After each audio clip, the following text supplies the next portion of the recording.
वालेकुम, आप देख रहे हैं प्रोग्राम एजेंडा 5। मैं हूं खतीजा राठौर। नाज़रीन, कल खलीजी ओमान में ईरान ने अमरीकी जहाज़ को तबाह करने का दावा किया। इससे पहले हमने देखा था कि अमेरिकन नेवी ने ईरानी तिजारती जहाज़ को तबाह किया था और कल कुवैत के एयरपोर्ट पर भी मिसाइल हमले किए गए, ड्रोन हमले किए गए, जिसके बाद ये वाज़ेह तौर पे कहा जा रहा था कि ईरान ने कुवैत के एयरपोर्ट पे ड्रोन हमले किए हैं, जिसके बाद हमने देखा कि ईरान ने इन हमलों की तरदीद कर दी है। साथ ही अमेरिकन पार्लियामेंट में भी करारदाद मंजूर करवा ली गई है, जिसमें कहा गया है वाज़ेह तौर पे कि ट्रंप के इख्तियारात को महदूद किया जाए। साथ ही ईरान में मुकम्मल जंग बंदी की भी हिमायत की है। 208 के मुकाबले में 215 वोट से ये करारदाद मंजूर की गई है। अमेरिकी अखबार वॉल स्ट्रीट जर्नल ने दावा किया है कि डोनाल्ड ट्रंप का कहना है अपने मुशीरों से कि अगर ईरान ने अमेरिकन फौजियों पर हमला नहीं किया तो फिर जंग दोबारा शुरू नहीं होगी। इससे पहले भी हमने देखा था कि ईरान ने ये जंग शुरू नहीं की थी, बल्कि 28 फरवरी को डोनाल्ड ट्रंप अमेरिका और इसराइल ने मुश्तरका हमलों में ईरान की आला क़यादत को शहीद किया था, जिसमें आयतुल्लाह ख़ामनेई साहब भी शहीद हुए थे। साथ ही अब जो वॉल स्ट्रीट जर्नल है वो ये दावा कर रही है कि ट्रंप नहीं चाहता कि मज़ीद जंग हो, क्योंकि इसके बाद हम देखेंगे कि नवंबर दिसंबर में मिड टर्म इलेक्शन है और जिस तरीके से ये करारदाद मंजूर की गई है, जिसमें बताया जा रहा है कि ट्रंप के इख्तियारात को कम किया जा सकता है, जिसमें 4 रिपब्लिकन्स ने भी वोट दिया है। लेकिन साथ ही अगर स्ट्रक्चर देखा जाए तो डोनाल्ड ट्रंप जो है वो इस करारदाद को वीटो भी कर सकते हैं। अब भी रिपब्लिकन्स के हाथ में ये करारदाद है। लेकिन डोनाल्ड ट्रंप का कहना ये भी था कि हिजबुल्लाह से पहली बार जो है वो अमेरिका की बातचीत हुई है और ये मुआहिदा किया गया है दोनों फरीकैन के दरमियान कि इसराइल अब लेबनान पर हमला नहीं करेगा, जबकि हिजबुल्लाह की जानिब से भी रिटेलिएशन नहीं की जाएगी। साथ ही डोनाल्ड ट्रंप ने यह भी कह दिया कि आइंदा हफ्ते में ईरान के साथ मुआहिदा हो सकता है। ड्राफ्ट जो है वो इस वक्त दोनों फरीकैन के पास है, जबकि अब्बास इराक़ची का ये कहना है कि ईरान इस वक्त दिफाई एतबार से अगर बात की जाए तो पहले से ज़्यादा मजबूत है। इस पर बात करेंगे। हमारे साथ मौजूद है Mansoor Jafar, expert in international affairs. बहुत शुक्रिया मंसूर साहब आपके वक्त का। जी बहुत शुक्रिया। मंसूर साहब, एक बार फिर डोनाल्ड ट्रंप ने ये कहा है कि मुज़ाकरात हो रहे हैं, आइंदा हफ्ते तक जो है वो मुआहिदा हो जाएगा। लेकिन जो बड़ी पेशरफ्त थी वो ये थी कि अमेरिकन पार्लियामेंट में करारदाद मंजूर करवा ली गई, जिसमें कहा गया है कि डोनाल्ड ट्रंप के इख्तियारात जो हैं वो महदूद हो सकते हैं। हालांकि डोनाल्ड ट्रंप के पास इस करारदाद को वीटो करने का इख्तियार भी है। जी यकीनन जो अमरीकी सदारती निज़ाम है, ख़ासतौर पे अमरीकी जो इस वक्त जो सदर के पास जो ताकत है, मैं समझता हूँ वो दस्तूरी एतबार से उसका जितना मिसयूज़ डोनाल्ड ट्रंप साहब कर सकते हैं उन्होंने किया है। अगरचे ये जितने भी सेफ गार्ड्स रखे गए थे या जो लूप होल्स को खराब मिसयूज़ होने से, वो तमाम के तमाम डोनाल्ड ट्रंप साहब ने जो है वो वायलेट किए हैं। ख़ासतौर पर उन्हें जो इख्तियार था बगैर कांग्रेस की मंजूरी के जंग शुरू करने का, 60 दिन तक अंदर उसकी मंजूरी लेने का, उसे भी उन्होंने मिसयूज किया और आखिरी लम्हा में आपने देखा कि उन्हें उसी ऐवान पर वापस आकर उस जंग खत्म करने का ऐलान करना पड़ा ताकि वो किसी मुआवजे से बच सके। अब सिचुएशन ये है कि डोनाल्ड ट्रंप साहब इस जंग से निकलना चाहते हैं, लेकिन डोनाल्ड ट्रंप साहब अपने आप को शिकस्त खुर्दा फरीक के तौर पे नहीं बल्कि एक विक्टोरियस फरीक के तौर पर इस जंग से निकालना चाहते हैं। लेकिन दूसरी तरफ ईरान जो है उसकी रेजिस्टेंस और रेजिलियंस जो है वो उन्हें इस वक्त इस बात की इजाजत नहीं दे रही, क्योंकि उनका अगर कोई बयान सख्त आता है, ट्वीट सख्त आती है, तो ईरानी क़यादत जो है उससे ज्यादा स्ट्रॉन्ग वर्डेड स्टेटमेंट जो है वो जारी करती है। अगर ईरान कोई अमेरिका कोई हमला करता है किसी भी जगह पर, तो ईरान उसका तुर्की पे तुर्की जवाब जो है उन्हीं मिसाइलों उन्हीं रॉकेटों की सूरत में देता है जो उस पर बरसाए जाते हैं। इस वक्त मैं समझता हूँ जो सूरत हाल बन चुकी है उसमें अगरचे ये जो इस वक्त ऐवान नुमाइंदगान में जो करारदाद मंजूर हुई है, जिसमें 4 घर के भेदियों ने भी लंका ढाया है डेमोक्रेट्स पार्टी के, लेकिन इशू ये है कि इस वक्त रिपब्लिकन की प्रॉब्लम ये है कि इस वक्त जो सूरत हाल है उसमें इसकी हैसियत एक अलामती आप कह लीजिए एहतजाज की या रद्दमल की तो हो सकती है, लेकिन इसके जरिए कोई सब्सटेंशियल चेंज या चीज़ों को उस अंदाज से मैनेज करने में शायद मदद ना मिल सके। लेकिन मैं समझता हूँ कि इन द लॉन्ग रन जब इंतखाबी अमल जो मिड टर्म का शुरू होगा उस वक्त यकीनन अमरीकी अवाम और अमरीकी सियासतदान जो है इस नौयत की जितने भी फैसले हैं, जितने भी करारदादे हैं, उसको न सिर्फ खातर में लाएंगे बल्कि उसका हकीकी मानों में जो एक पॉलिटिकल डिप्लोमेटिक वेट है उस वक्त इस्तेमाल करेंगे कि जब उनके खिलाफ हकीकी मानों में उनको इंतखाबी शिकस्त से दो चार करने के बाद उनके खिलाफ एक इम्पीचमेंट की कार्रवाई, तो मैं समझता हूँ कि डोनाल्ड ट्रंप साहब अमेरिका के वो वाहिद सदर होंगे कि जिन पर 3 बार जो है इम्पीचमेंट की कार्रवाई जिनके खिलाफ की जाएगी। अब डोनाल्ड ट्रंप साहब को जी यहाँ पे अपनी इम्पीचमेंट अपनी शिकस्त दिखाई देती है और दूसरी तरफ उनके जो इत्तेहादी हैं नेतन्याहू साहब, जिनके साथ उनकी मुबैना तौर पर टेलीफोन पर बड़ी मुंहमारी भी हुई है, जी वो इसी तरीके की सूरत-ए-हाल बिल्कुल से मंसूर साहब, मैं इस्राईल इसी के पे आ अंदर रही बचा थी रहा कि है। एक पॉडकास्ट में नेतन्याहू से जब ये सवाल किया गया कि डोनाल्ड ट्रंप ने आपको पागल और नाशुक्रा कहा, तो जिस पे उन्होंने इस बात को डिनाई नहीं किया, लेकिन ढके छुपे अल्फाजों में उन्होंने ये कहा कि मेरे उनके साथ जो है वो फैमिली जैसे ताल्लुकात हैं, बहुत सारी बातें ऐसी भी होती हैं जो उन्हें मेरी पसंद नहीं आती, लेकिन at the end of the day हम एक ही टेबल पर होते हैं। ये यकीनन इस जो बहुत ज़्यादा जिसको पब्लिसाइज किया गया है, खासतौर पर व्हाइट हाउस के जो मुख्तलिफ लाइक माइंडेड अखबारात हैं या मीडिया आउटलेट्स हैं, एक्सेस जैसी वेबसाइट जो है, वहाँ पे इसको बहुत मुश्तहर किया गया है। लेकिन दुनिया अब इस नौइयत की नूरा कुश्ती की हकीकत भी जान चुकी है। वो इसे हकीकी मानों में कोई डोनाल्ड ट्रंप साहब की तर्जुमानी या उनकी नाराज़गी का मज़हर नहीं समझते। वो समझते हैं कि ये सिर्फ़ और सिर्फ़ एक दाखिली कंज़म्पशन के लिए वो जैसे अपना एंग्विश वेंट करते हैं, अपना गुस्सा निकालते हैं, वो उन्होंने निकाला है और एक लिहाज से दुनिया को ये बावर कराया है कि इस वक्त इसराइल एक ऐसे बदमस्त हाथी की सूरत अख्तियार कर चुका है जो शायद अमेरिका के भी काबू में नहीं आ रहा और यही वजह है कि इस वक्त एक सख्त सुस्त रवैया जो है उनके खिलाफ रखा गया है। लेकिन दुनिया जानती है कि अगर इस इसराइल को काबू करना है तो अमेरिका अपनी जो इस वक्त असले की और सफारती सपोर्ट की जो एक पूरी मैं समझता हूँ जो जो बैगेज है, अगर उसे आज उसकी सप्लाई चेन को खत्म कर दे तो इसराइल की मशरक़ वस्ता में अरबों के इस घरोंदे में एक परेगाह की हैसियत नहीं है। बिल्कुल लेकिन प्रॉब्लम यह है कि इस वक्त दुनिया को धोखा देने के लिए इस नौइयत की जिसे कहना चाहिए चांदबाजी एक दूसरे पर की जाती है। इसी नौइयत के मामलात पहले डोनाल्ड ट्रंप साहब पर भी नेतन्याहू अपना गुस्सा निकाल चुके हैं और उनके बारे में इसी नौइयत के जज्बात का इजहार अच्छा कर चुके मंसूर हैं। साहब, आज उन्होंने एक बड़ी बात भी कही। उन्होंने ये कहा कि पहली मर्तबा हमारी हिजबुल्लाह से भी बात हुई है और ये बताया गया है कि लिबनान की सरजमीन इस्तेमाल नहीं होगी, इसराइल पे हमले नहीं किए जाएंगे और इसराइल भी जो है वो हमला नहीं करेगा बैरूत पे। तो आपको ये लगता है कि सिर्फ एक बयानी की हद तक ही डोनाल्ड ट्रंप ने ये कहा है या वाकई उनकी हिजबुल्लाह से बात हुई होगी थ्रू एनी चैनल? देखिए जी, इससे पहले तो उनकी हमास के साथ बातें होती रही हैं और वहाँ पे भी उन्होंने गुज़श्ता अक्टूबर में जो है एक सीज़ फायर का ऐलान किया था। लेकिन आप देखिए कि उसके बाद तकरीबन 2,500 लोग जो है वो तहत किए गए हैं।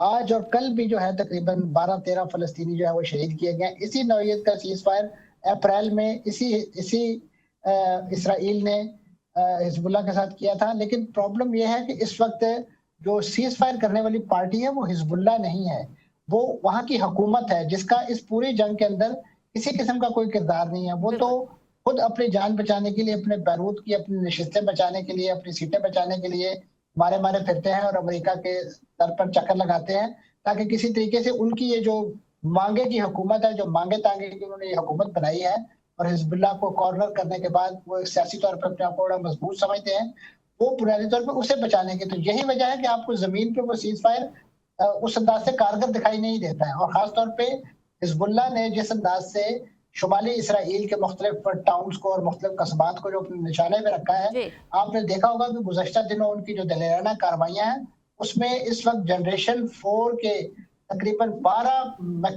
मरकावा टैंक्स जो हैं, जो दुनिया का बड़ा सेफ किस्म का टैंक समझा जाता है, वो उन्होंने उड़ाए हैं। और अभी रिसेंटली जिस किले पर कब्जा किया गया था बैरूत के करीब या तकरीबन वो, तो वहां पर एक जो ड्रोन हमला किया है हिजबुल्लाह ने, उसकी फुटेज उन्होंने खुद जारी की है। ऐसी सूरत हाल देख के यकीनन इसराइल और अमेरिका की इसी में जान बख्शी है कि वो यहाँ पे सीज फायर कर दे। लेकिन हिजबुल्लाह ये चाहता है कि वहाँ पे इस वक्त जो इंकर्जन कर चुका है इसराइल, वो भी वहां से इनखला करे, क्योंकि वो जो लितानी रिवर के इस पार आ चुके हैं, वो चाह रहे हैं कि ये वापस जाए और जो जनूबी लबनान की वो सरहद के जो माजी में इसराइल से आजाद करवाई थी हिजबुल्लाह ने और फलस्तीन जो यहाँ पे जो मज़ाहमतकार थे, तो मंसूर साहब, ये तो उनका एक मंसूबा भी है कि ग्रेटर इसराइल बनाना है और लेबनान का कुछ हिस्सा जो है वो इजराइल हथिया लेगा, ये उनका प्लान है। जी, अब इसमें एक नया उन्होंने डायमेंशन का इजाफा कर दिया है इसराइल ने कि वहाँ पे जो बैनुल-अक़वामी अमन फोर्स तैनात है यूनिफिल के नाम से, अब उसके एहलकारों पर भी हमले किए जा रहे हैं। माजी में वहाँ इंडोनेशिया के 2 फौजी हलाक हुए हैं, अभी जर्मनी के कुछ लोग जख्मी हुए हैं, ऑस्ट्रेलिया के कुछ लोग जख्मी हुए हैं। तो ये अक़वाम मुत्तहिदा की उस मैंडेट की भी खिलाफ वर्जी है और इसी तरीके से अब ये जो इनकी इस वक्त जो सूरत हाल वहाँ बन चुकी है, वो काबू करना इसलिए भी जरूरी है कि इस वक्त जो वहाँ पे बैन अवी अमलदारी है बिल्कुल उसी तरीके से खत्म हो चुकी है जिस तरीके से अमेरिका ने पहले फलस्तीन पर इसराइल की मदद से हमला करके और फिर उसके बाद ईरान पर और अब लबनान पर हमला करके वो सारी अमलदारी जो है उसको खत्म कर दिया है। अब ये एक बड़ा चैलेंजिंग सिचुएशन है और खासतौर पे अक़वाम मुत्तहिदा इस वक्त जितने बड़े पैमाने पर इसराइल के निशाने पर है उनका ऑनरवा उसने बंद कर दिया है, उनके हेडक्वार्टर को यरूशलेम के अंदर वहां लॉक करके वहां पे उन्होंने अपने कुछ क्लब्स खोल लिए हैं। अब ये वो चीजें हैं कि जो बुनियादी तौर पे इस वक्त जिस गजा पीस बोर्ड का बड़ा चर्चा किया जा रहा था, उसी गजा पीस बोर्ड के इजलास के मौके पर भी इस नौयत की कार्रवाइयां जो है वो इसराइल कर रहा है कि जिसमें फलस्तीनियों को कत्लेआम किया जा रहा है और दूसरी तरफ उनके जो इंतहा पसंद यहूदी हैं वो गरब उर्दन के अंदर जो तबाही और बर्बादी फैला रहे हैं और उससे बढ़कर मुसलमानों के किबला और मस्जिद अक्सा के खिलाफ उनकी जो एक जमानी और मकानी तकसीम के मंसूबे हैं। जिस तरीके से आपने गजा बहुत पीस की बात की, गजा बोर्ड की बात की, लेकिन अब्राहम अकॉर्ड्स के हवाले से भी हमने पिछले दिनों सुना था कि डोनाल्ड ट्रंप ने खलीज ममालिक के सरबराहान से इस हवाले से बात भी की थी और ओमान को जो है वो तड़ी भी लगाई थी। तो अरब ममालिक अब्राहम अकॉर्ड्स का हिस्सा बनेंगे या नहीं बनेंगे, जबकि मुत्तहिदा अरब अमारात और एक दो ममालिक ऐसे भी हैं जिन्होंने इस अकॉर्ड का जो है वो हिस्सा बन गए हैं? जी, माजी में यकीनन उनके पहले दौरे हुकूमत में 2020 में ये एफर्ट की गई थी जिसमें बहरीन और यूएई जो थे वो उनके इस वादे का शिकार हुए थे। लेकिन आप याद रखिएगा कि जिस वादे पर, जिस यकीन दहानी पर यूएई ने खासतौर पे इस माहदे में शिरकत की थी, वो इस बात की यकीन दहानी थी कि वेस्ट बैंक को इसराइली रियासत में जम नहीं करेगा। लेकिन आप देखिए कि इस वक्त रिसेंटली जो कार्रवाइयां हो रही हैं उन तमाम का मुंतहा और मकसूद यही है कि इस वक्त वेस्ट बैंक को और यरूशलेम को इसराइली रियासत का जुज़्व ला यनफक करार दे दिया जाए, इंटेग्रल पार्ट करार दे दिया जाए। और ऐसी सूरत में फिर अरब मुल्कों के पास कौन सी ऐसी दलील रह जाएगी कि जिसकी बुनियाद पर उन्होंने एक आज़ाद खुद मुख्तार फलस्तीनी रियासत का जो ढंढोरा पीट रहे हैं, जो ख्वाब देख रहे हैं, जब वो ज़मीन ही नहीं रही, वो सारी की सारी इसराइल बन जाएगी।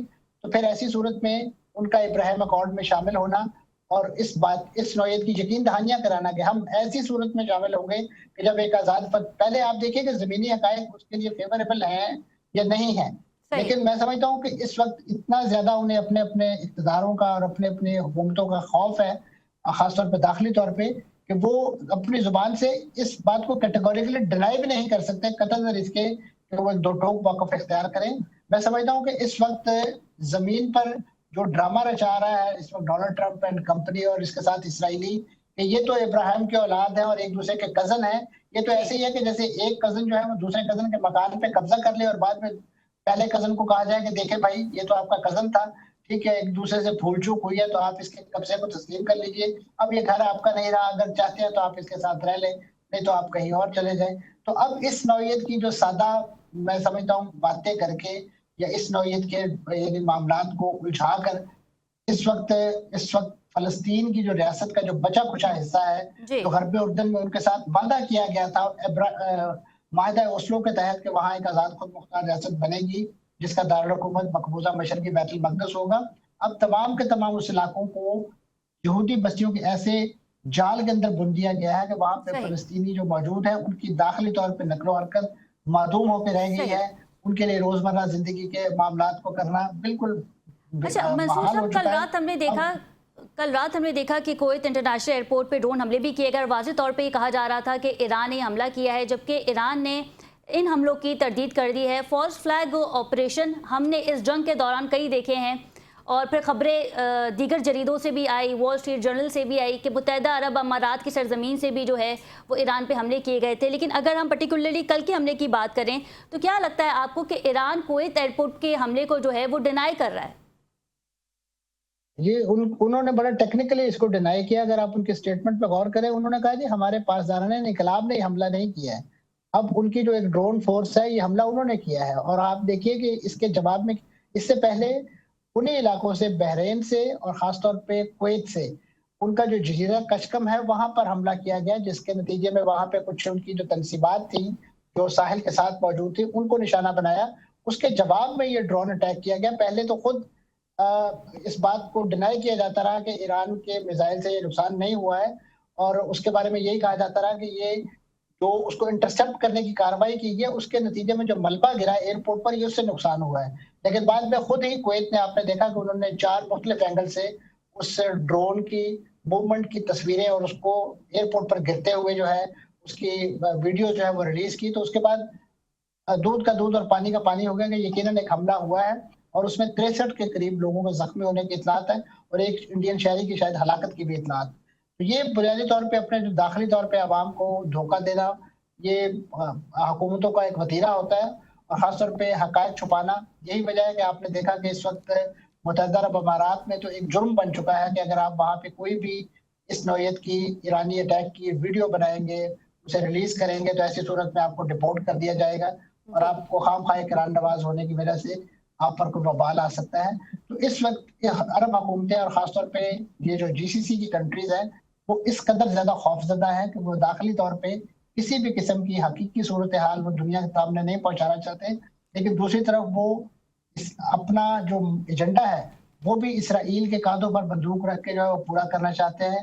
यूएई इस वक्त मंसूर अपने साहब, आपने बड़ा ही ईरान जबरदस्त से पॉइंट उठाया।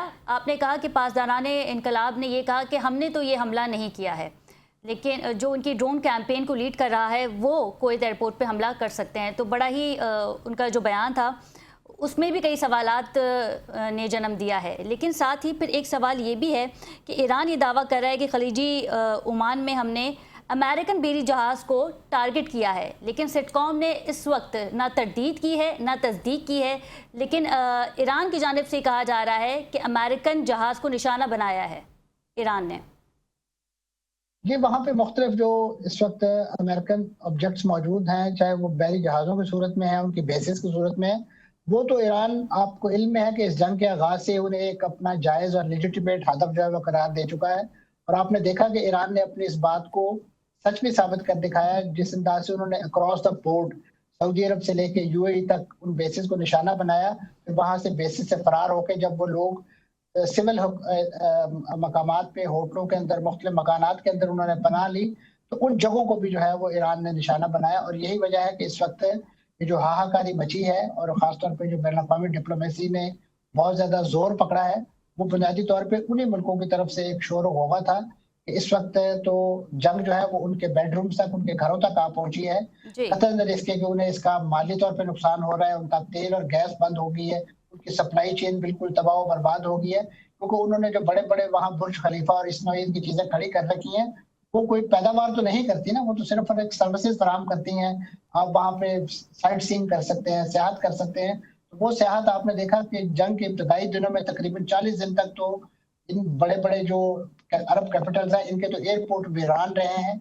वहां से तो लोगों को फरार के लिए लोग लाखों डॉलर दे के वहां से बाहर निकलना चाहते थे। तो ईरान के इस कार्रवाई के नतीजे में मैं समझता हूँ इस पूरे इलाके का जो सिक्योरिटी पैराडाइम है और मिलिट्री डॉक्ट्राइन जिस बुरे तरीके से एक्सपोज हुआ है, अब अमेरिका के लिए उसको बहाल करना और खासतौर पे अपनी साख को दोबारा या एतमाद को इन मुल्कों पे दोबारा बहाल करना एक बहुत बड़ा चैलेंज है। यही वजह है कि पाकिस्तान ने इस पूरी सूरत हाल का हकीकी मानों में फायदा उठाते हुए सऊदी अरब के साथ जो उनका एक माहिदा था उसको अमली सूरत देकर मशरकी जो सऊदी अरब का इलाका है वहां पे अपना एक स्क्वाड्रन जो है वो तैनात कर दिया है। और वो ईरान के लिए भी एक मैसेज है कि अगर आपने हमारी रेड लाइन जो यकीनन इस वक्त हरमैन शरीफैन का दिफा है उसको अगर आपने टच किया तो फिर हमारा और आपका जो हमसाया वाला ताल्लुक है वो शायद ज्यादा देर खुशगवार हैसियत में बरकरार ना रह सके। तो ऐसी सूरत में ईरान को भी बहुत ज्यादा एक मैसेज गया है और यही वजह है कि इस जंग के जो शोले इस वक्त आपको सऊदी अरब और उस तरफ लपकते हुए दिखाई दे रहे थे उनमें बहुत उनकी हिद्दत में और शिद्दत में कमी आई। और उसके बाद आपने देखा कि सऊदी अरब ने खुद, उनकी क़यादत ने, उनके वज़ीर ख़ारजा ने, उनके दीगर हुकाम ने सऊदी ईरानी हुकाम से टेलीफोन पर मुज़ाकरात किए, बातचीत भी की और उनकी मुलाकातें भी हुई ताकि इस कज़िये का हकीकी मानों में एक सफारती हल निकाला जा सके। और मुज़ाकरात के नतीजे में जो कोशिशें इस वक्त पाकिस्तान के दारुल हुकूमत इस्लामाबाद से शुरू हुई थी उन्हें किसी न किसी ऐसे मंतकी अंजाम तक ले जाया जाए ताकि खित्ता हकीकी मानों में अमन व आश्ती का गहवारा बने और वहाँ कुदरत ने जो वसाइल उनके हिस्से में रखे हैं, चाहे वो कुदरती हैं, मादनी हैं, जो भी हैं, वो हकीकी मानों में उनके अवाम की और खित्ते की तामीर और तरक्की में इस्तेमाल हो, बजाय इसके वो इस वक्त एक दूसरे के खिलाफ ईंधन जो असला खरीद कर उसे हवा में तहलील करने के लिए इस्तेमाल हो, हकीकी मानों में वो खत्ते की तामीर और तरक्की के लिए इस्तेमाल हो। मैं समझता हूँ कि इस वक्त जी अमेरिका को भी हकीकी मानों में बहुत ज्यादा सबक हासिल हो चुका है और ईरान को भी अंदाजा हो गया है कि ज्यादा देर जंग जो है वो नहीं लड़ी जा सकती। उसके लिए मुज़ाकरात की मेज जो है वो हतमी तौर पर सजानी पड़ेगी और यही वजह है कि इस वक्त आप देख रहे हैं कि ईरान के भी दिल में एक आपको तब्दीली का एक उनसर नजर आता है और सही डोनाल्ड ट्रंप साहब तो इस हद तक कायल और मायल हो गए हैं कि वो तो इस वक्त मुश्तबा खामेनेई से मुलाकात के लिए भी बेताब दिखाई देते हैं। हालांकि वो तो इस पूरी तारीख को, ईरान की तारीख को, उनकी सियासी, इनकी अस्करी और इनकी मजहबी क़यादत को ताराज करने के दावे करने के बाद यहाँ पे रजीम चेंज का एक एजेंडा जो है वो फ्लॉरिश होता हुआ देखना चाहते थे। बिल्कुल ठीक आज है। उसी रजीम के साथ वो मुज़ाकरात और उसके साथ किसी सेल्फी की तमन्नी नजर आते हैं। बिल्कुल ठीक है। साजिद हबीब साहब ने हमें ज्वाइन किया है, दिफाई तज्जिया कार है। बहुत शुक्रिया साजिद साहब आपके वक्त का। साजिद साहब, आपको मेरी आवाज़ आ रही है? जी, मुझे आपकी आवाज़ आ रही है, ज़रा कम है लेकिन आवाज़ आ रही है। ठीक है सर, ये बताइएगा कि डोनाल्ड ट्रंप के खिलाफ जो है वो करारदाद मंजूर की गई है जिसमें उनके इख्तियारात को महदूद करने के हवाले से ये करारदाद मंजूर की गई और साथ ही ईरान के हवाले से अगर बात की जाए तो मुकम्मल जंग बंदी की करारदाद भी मंजूर कर ली गई है। क्या समझते हैं आप कि डोनाल्ड ट्रंप इस जंग में उन्होंने कूद के खासी बड़ी गलती कर दी है जिसको हम पिछले एक माह से डिस्कस कर रहे हैं, लेकिन अब बड़ा सवाल ये है कि क्या दोनों फरीकैन के दरमियान मुआहिदा होगा या नहीं? डोनाल्ड ट्रंप ने आज ये भी कह दिया कि पहली मर्तबा उनकी हिजबुल्लाह से बात भी हुई है। बहुत शुक्रिया। देखिए, जो अमेरिकन इस्टेब्लिशमेंट है वो डिसीशन वही करती है जो मेरे ख्याल में कि सेहूनी लॉबी के या इज़राइल के इंटरेस्ट में होता है। आप देख लीजिए कि गज़ा के ऊपर जंगबंदी हुए कितनी देर हो गई। जंगबंदी के बाद से 1000 लोग शहीद किए जा चुके हैं वहाँ पे। एम्बुलेंसेस के ऊपर अटैक्स हो रहे हैं, बच्चों के ऊपर हो रहे हैं, जहाँ पे उनको कोई खाना मिल रहा है वहाँ पे अटैक्स हो रहे हैं। तो किसी को उसका दुख या तकलीफ नहीं होती अमेरिका में, बिकॉज नेतन्याहू चाहता है कि जो कर रहा है वो ठीक कर रहा है। अभी ठीक है, ये एक इस पूरे वॉर में, इस पूरे प्रोसेस में ट्रंप को बहुत सेटबैक हुआ है। ये भी हम बात कर चुके हैं कि इजरायली लॉबी को या सुहनी लॉबी को उसकी जो एक सपोर्ट थी अमेरिका में वो बहुत नीचे गई है, स्पेशली यंगर जनरेशन में बहुत कम गई है। ये जो भी वोट हुआ इसमें 4 डेमोक्रेट्स ने भी उसके खिलाफ वोट डाला है। मार्को रूबियो तो 2 दिन पहले कह चुके थे कि जो एपिक फ्यूरी है वो खत्म हो चुका है। और लेकिन आप ये टेल ट्विस्टिंग कौन कर रहे हैं? ये जो रास्ते हैं, ये लगाम है, ये किसके हाथ में है? वो जो नेतन्याहू जो चाहता है वही करता है। परसों हमने देखा कि कितनी एक तल्ख कलामी हुई। एक्सियोस ने जो रिपोर्ट दी उसने तो वो वर्ड्स भी बताए हैं कि क्या ट्रंप ने इस्तेमाल किया, और ये भी कहा गैर इखलाकी उसके जो अल्फाज तो नहीं होते, वो उसके हिसाब से उसी के लेवल के होते हैं। लेकिन उसके बाद उसने कहा कि एवरीवन हेट्स यू, इसराइल को हर कोई नफरत करता है। उसके बाद जो उसका नेतन्याहू की आई है, पोस्ट आई है, उसने लिखा जो मैं कर रहा हूँ हम ठीक कर रहे हैं और हमने यही करना है।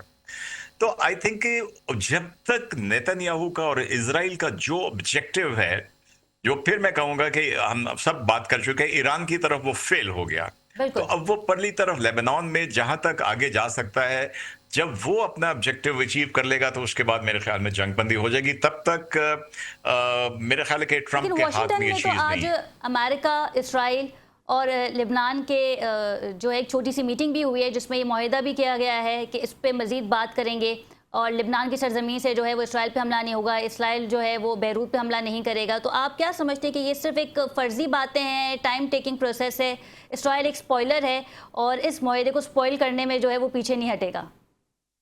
बिल्कुल नहीं हटेगा। आप देखिए कि ये जो आपने जिक्र किया बिल्कुल बात हुई है, उसके फौरन बाद स्ट्राइक्स की हैं इसराइल ने, लेबनान के ऊपर स्ट्राइक्स की हैं। फिर में उसमें एक जो मेरा ख्याल है कि एम्बुलेंस के ऊपर भी उन्होंने फायरिंग की है और उसमें भी लोगों को शहीद किया है। ये इस पूरी गुफ्तगू के बाद, और उसमें सिर्फ जिक्र आप देखिए कि सीज़फायर की कंडीशन क्या है कि ये सदर्न लेबनान के इन इलाकों में से जो हिजबुल्ला है ये खत्म हो जाएगी, ये यहाँ पे नहीं होगी।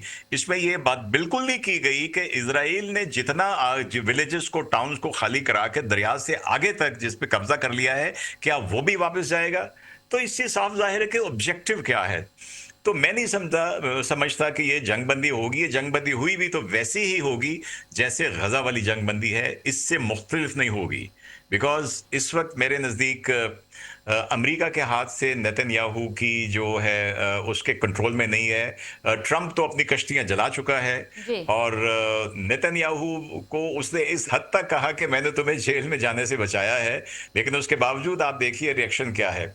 तो वो क्या जिसको हम कह सकते हैं कि कौन सा पिंजरे में अच्छा, तोते की डोनाल्ड ट्रंप जान ने है, इस तोते जंग में का ट्रंप की आगाज जान है। किया, ईरान के इसराइल के साथ मिलकर जो है वो ईरान पर हमला किया गया, लेकिन अब उन्होंने अपने मुशीरों से ये भी कहा है कि अगर ईरान की जानिब से अमेरिकन फौजियों पे हमले नहीं किए जाते तो अमेरिका भी हमला नहीं करेगा। तो भाई जंग का आगाज ही आपने किया था, ईरान ने तो हमला ही नहीं किया बिल्कुल था।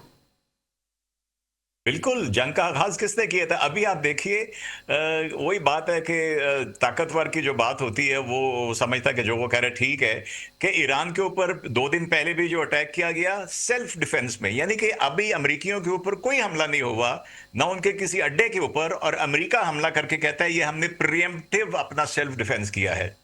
तो आई थिंक ये सिलसिला ऐसे नहीं चलेगा, और ईरान अपनी जगह डिफाइंट है। ईरान का बहुत नुकसान हुआ है, मैं बिल्कुल मानता हूं, और उनके लिए शायद वक्त के साथ इसको एब्जॉर्ब करना मुश्किल हो जाएगा। और ईरान ने अपना स्टांस चेंज किया है। आज भी देखें, ईरान ने कहा है कि हम टॉल नहीं लेंगे, हम सिर्फ जो सेफ्टी सिक्योरिटी प्रोवाइड करेंगे टैंकर्स को, ये शिप्स को, जी। हम उसकी कुछ फीस लेंगे, यानी कि वो इस हद तक आ चुके हैं। तो I think we have to wait and see. अभी तक तो कोई, मुझे ऐसा नहीं लग रहा कि कोई एग्रीमेंट के ऊपर अच्छा, पहुंचेगा जब यूरेनियम के तक मामले पे भी बात नहीं नेतन्याहू हो से रही। ओके नहीं होगा। पहले तो ड्राफ्ट के मामले पे ये कहा गया था कि यूरेनियम को जो है वो निकात में शामिल किया गया है, फिर सैंक्शंस को जो है वो निकात में शामिल किया गया है, और ईरान ने भी मुतालबा किया था हट जाने का। अब इस हवाले से कोई बात नहीं हो रही। जो खबरें आ रही हैं वो ये है कि दोनों फरीकैन को ड्राफ्ट दे दिए गए हैं, अब वो उस पर सोचेंगे, बात करेंगे और डिस्कस करेंगे।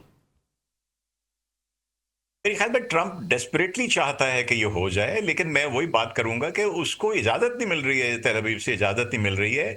और ये जो न्यूक्लियर वाली बात है, देखिए अभी आपने 2-3 दिन पहले अगर वो कांग्रेस की हेयरिंग में सुना हो, मार्को रूबियो जो बैठे वहां पे बयान दे रहे थे, उन्होंने पूछा कि आप इसराइल के उसके न्यूक्लियर्स की बात क्यों नहीं करते, तो उसने कहा कि इसलिए इसराइल ने कभी डिक्लेयर नहीं किया कि उसके पास है, तो ईरान ने कब डिक्लेयर किया कि उसके पास है। तो मेरे नज़दीक ये जो न्यूक्लियर वाला इशू है, इससे दुनिया को किसी को परेशानी नहीं है कि ईरान कहां तक, क्योंकि जो पहले वाला मुआहदा था उसमें सब कुछ उसको ऑब्जर्व किया जा रहा था। ये सिर्फ उसी तरह की चीज है कि जिस तरह वेपन्स ऑफ मैस डिस्ट्रक्शन का कह के अपने अवाम को बेवकूफ बनाना था, उनकी सपोर्ट लेनी थी, जो अब इनको नहीं मिल रही। इवन अमेरिका के अंदर से मैंने कोई सोशल मीडिया पे ऐसी चीज नहीं देखी जिसने लिखा हो कि जी हाँ अमरीका जब तक ईरान न्यूक्लियर उसका तहस नहस करने से नहीं होनी चाहिए।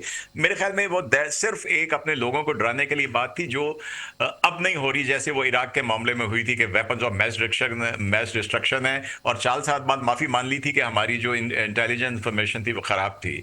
तो मेरे ख्याल में दोनों डेस्परेट हैं करने के लिए। स्पॉइलर वही है, नेतन्याहू और इजराइल। बिल्कुल ठीक है साजिद साहब, क्योंकि स्ट्रेट ऑफ हॉर्मज़ का भी मामला है, और ये भी कहा गया था ईरान की जानिब से कि ये हमारी खुद मुख्तारी है और इसे तस्लीम किया जाए। और माजी के अगर कुछ बयान उठा लें, वैसे तो डोनाल्ड ट्रंप ने कई बयान दिए हैं, लेकिन उन्होंने ये भी कहा था कि मैं और मुश्तबा खामनेई मिलकर स्ट्रेट ऑफ हॉर्मज़ को चलाएंगे। अब वो सिर्फ बयानात की हद तक है, क्योंकि ईरान तो अपने बयानात पर कायम है, और ईरान ने भी वाज़ेह कह दिया था कि हमारे खुद मुख्तारी से तस्लीम किया जाए, इसमें मजीद बात नहीं की जा सकती। ये पहली बात हुई है कि अगर हम लीगली देखें तो किसी भी स्ट्रेट के ऊपर किसी का कंट्रोल या इख्तियार नहीं होता। ये पानी जो है ये किसी की ओनरशिप में नहीं होता। आपको एक हद तक 12 मील तक आपका एक दिया जाता है, फिर आपका एक एक्सटेंडेड इकोनॉमिक जोन होता है, बस वो आपको दुनिया भर ने जो माना हुआ है उसके हिसाब से पानी किसी के कंट्रोल में नहीं होता। अगर कल को सिंगापुर कह दे तो सिंगापुर की जो स्ट्रेट है वो तो सिर्फ 1 से 2 किलोमीटर वाइड है, वो तो बड़े आराम से उसको रोक सकता है। आई थिंक ईरान ये डेस्परेशन में कह रहा है कि उसका नुकसान बहुत हुआ है, उसको ना तो कोई हर्जाना मिल रहा है, ना उसके ऊपर से 100% पाबंदियां उठाई जा रही हैं। तो अगर अमेरिका जो है उसके सारे एसेट्स को रिलीज कर दे जो उसके फ्रीज किए हुए हैं, और उसके ऊपर से पाबंदियां उठा ले, तो आई एम श्योर के जो स्ट्रेट ऑफ हॉर्मज़ का पहले वाला सिलसिला चल रहा था जंग से पहले, वैसे ही हो जाएगा। इसमें अमेरिका को थोड़ा बड़े दिल का मुजाहिरा करना चाहिए। अच्छा, अमेरिका की हमने बात की कि डोनाल्ड ट्रंप जो हैं वो बातें बहुत बड़ी बड़ी करते हैं, फिर कहते हैं तहजीब तबाह कर दूंगा, फिर कहते हैं कि 24 घंटे की मोहलत है, 48 घंटे की मोहलत है, लेकिन जो करारदाद मंजूर हुई है कि डोनाल्ड ट्रंप के इख्तियारात को महदूद कर लिया जाए, और 208 के मुकाबले में 215 वोट से जो है ये करारदाद मंजूर की गई है। लेकिन डोनाल्ड ट्रंप टेक्निकली इस करारदाद को वीटो भी कर सकते हैं और इस वक्त भी रिपब्लिकन्स के हाथ में है ये करारदाद। आप सही कह रही हैं, अभी वो सेनेट का मार्का बाकी है, लेकिन देखिए इन सब चीज़ों से एक पॉलिटिकली तो बहुत बड़ा नुकसान हुआ है। और नुकसान सिर्फ ट्रंप का नहीं है, वो पूरी उसकी पार्टी का है, डेमोक्रेट्स का है। उन्होंने अभी तो चलो मिड टर्म है, लेकिन उसके बाद उन्होंने अगले इलेक्शंस में भी जाना है, तो इसका नुकसान तो पॉलिटिकली बहुत बड़ा उनको होगा। और ये सेटबैक होता है बहरहाल कि आप किसी एक हाउस में भी अगर आपको शिकस्त हो जाए और आपके सिटिंग प्रेसिडेंट के खिलाफ भले उसकी वीटो पावर्स हैं, लेकिन उसको एक पॉलिटिकल सेटबैक तो हुआ है, जिसका उसको न सिर्फ मेरे ख्याल में कि मेरी राय है, वरना हम होना क्या है वो तो अल्लाह जानता है कल को, कि इसका नुकसान इनको मिड टर्म में होगा और इसका डेफिनेटली इसको नुकसान अगले इलेक्शन में होगा, जहां पे इनकी पार्टी को नुकसान होगा। Trump is going to be out of it, तो वो तो अपनी कश्तियां जला चुका है। अगर आपको याद हो तो उसने बीच में ये भी कोई 5-6 दिन पहले कहा था कि मुझे मिड टर्म की कोई परवाह नहीं है। तो ये ट्रंप साहब जो है, मैं हमेशा कहता हूँ he is not a statesman, he is a statementsman. तो उसकी स्टेटमेंट बदलती रहती हैं, कभी वो अपना स्टॉक एक्सचेंज से अपना बेनिफिट उठाने के लिए, बिकॉज सारी दुनिया को पता है कि जब अमेरिका का सदर एक बयान देता है तो उससे स्टॉक्स ऊपर जाते हैं और उससे स्टॉक्स नीचे आते हैं। इसके ऊपर भी अमेरिका में इवन जो उनके हाउस की कमेटी होती है उसके सामने भी पीट हेग्सेथ को बता के पूछा जा चुका है कि ये सारा खेल जो इकोनॉमिक्स का इससे फायदा उठाया गया है, उसके ईरान को खासा नुकसान नहीं हुआ जितना अमेरिका को हुआ है। बहुत शुक्रिया साजिद हबीब साहब आपके वक्त का। इनके हमरा थे मसूद जाफर साहब, आपका भी बहुत शुक्रिया। प्रोग्राम में मजीद भी बात करेंगे, लेकिन यहाँ वक्त हुआ एक शॉर्ट कमर्शियल ब्रेक का। Stay with us.